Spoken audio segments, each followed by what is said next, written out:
Hello and welcome to my channel, Kuromus here. Today I'm featuring the Hypnotizing Bardlock, a blend of Lore Bard and Warlock that will focus on battlefield control with our powerful spells. We will have access to spells that will apply some form of crowd control, like Charm, Confuse or Sleep. Since we will have high charisma, the Warlock Dip will grant us Eldritch Blast to have a powerful ranged attack available when we are not casting any spells. For this build, we are going to start our character as a Bard, which is an extremely strong support class.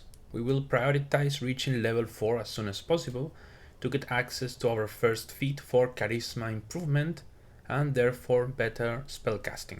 And also we will get cutting words at level 3. This is a signature reaction of the Lord Bard, imposing a 1d6 penalty to an attack roll, ability check or saving throw. At level 5 we will take our first Warlock level, just in time to get our Eldritch Blast cantrip. At level 5 all characters get improved cantrips, so our Eldritch Blast will improve from a single 1d10 beam to 2 beams. A third beam will be obtained at character level 10.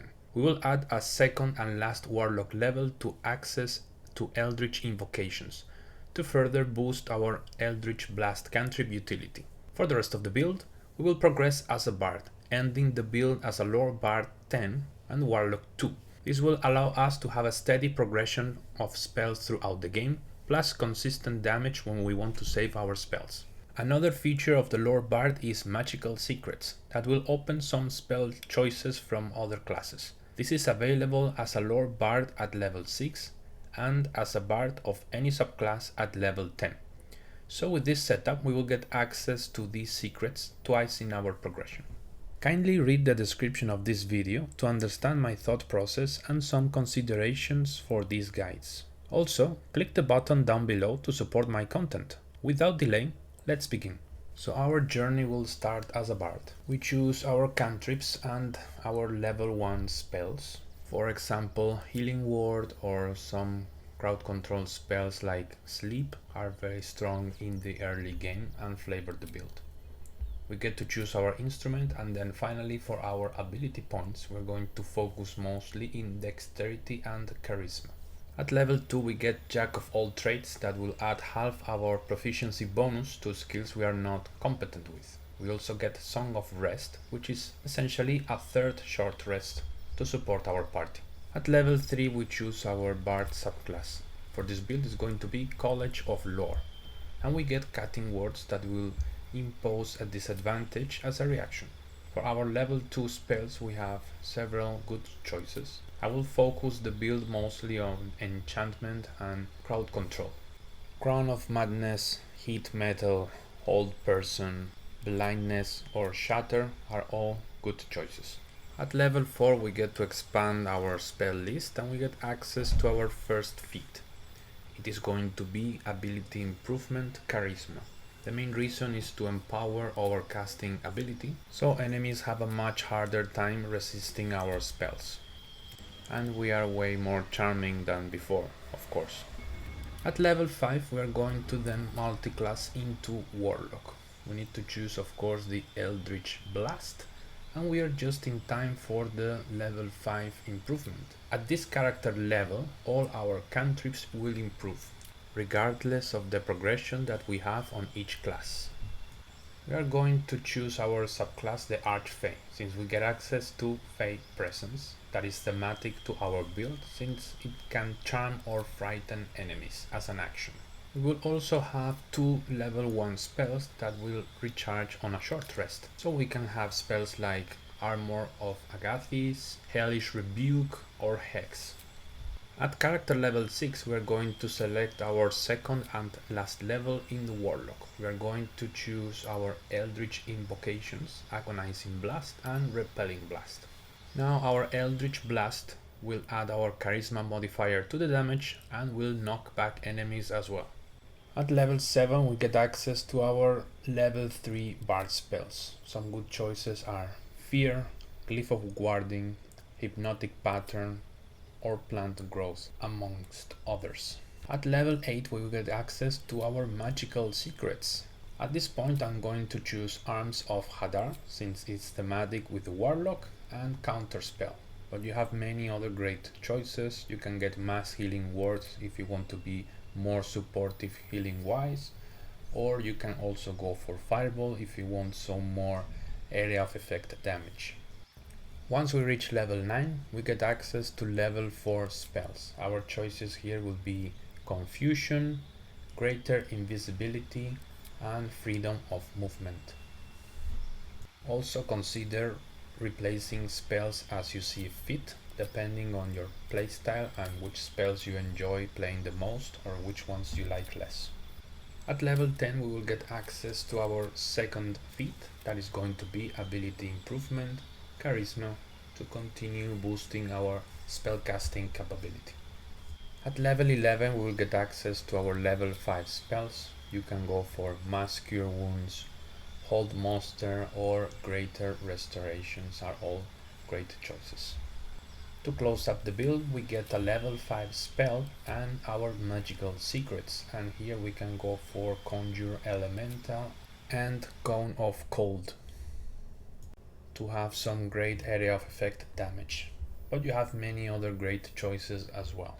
So now that the build is complete, I'm going to show you which items I'm going to use for the combat showcase. As it is explained, it's just regular items, nothing extremely crazy, so you can see the build as it is. However, keep in mind this build is mostly a support character, so it needs a strong front line to really make it shine. I must admit that having the usual combats showcased here was a little bit tricky, a little bit more difficult than usual, but I hope you can appreciate that you can see some of the spells, how they work, how you can utilize them, and I thought it will be extremely long to explain each and every spells. You can have them at a glance here, feel free to pause, and I hope you enjoy the combat showcase as usual.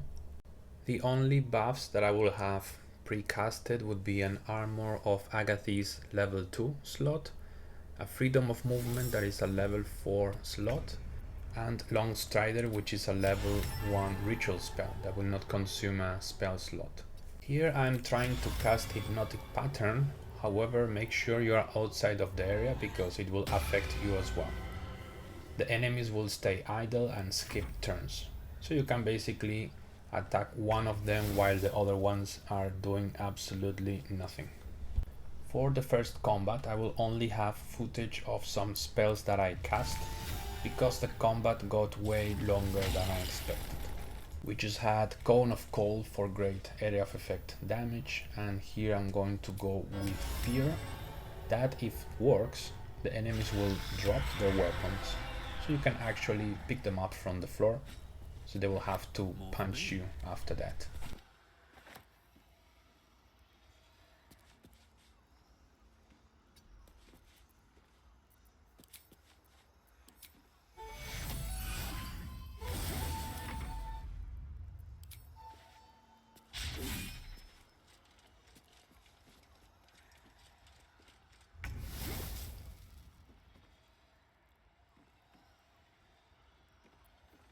Keep in mind that most of these spells are concentration spells, so do not be a dummy like me and cast Hex, because it will cancel Fear or Hypnotic Pattern and all these sort of spells.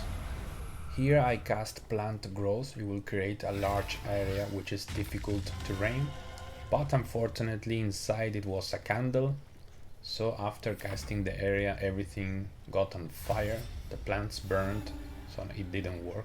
Here you can see the cutting words reaction. I cast a Cone of Cold and I force the enemy to fail the saving throw, so they take more damage. Here I cast Fey Presence because I want to charm him so I can leave from the melee combat without triggering an attack of opportunity. I want to create some distance between him and me so I can cast Hex and then throw a barrage of eldritch blasts to finish him off. Also, something you can do with Hex and all the spells that we have is you can cast Hex on an enemy. If for example you want to cast a Fireball, this is a dexterity saving throw, you can cast Hex and force disadvantage on dexterity saving throws, and then later on cast the fireball, so the enemy will have disadvantage and probably take the full damage. And this applies of course for other spells, like if you cast in fear, you can impose disadvantage in their wisdom saving throws. So for our second combat, this is very difficult as a support character, so I decided to bring the elemental with me to aid me. And we also need to consider that this Tist Baron will always counterspell the first spell that we cast, so I always need to cast any spell as a bonus action and then proceed to do whatever I want to. So for this combat I decided to open with Confusion, so you can see they attack each other and they actually deal a lot of damage against each other, so very useful.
I'm going to cut it here since it is when I defeated the dwarf.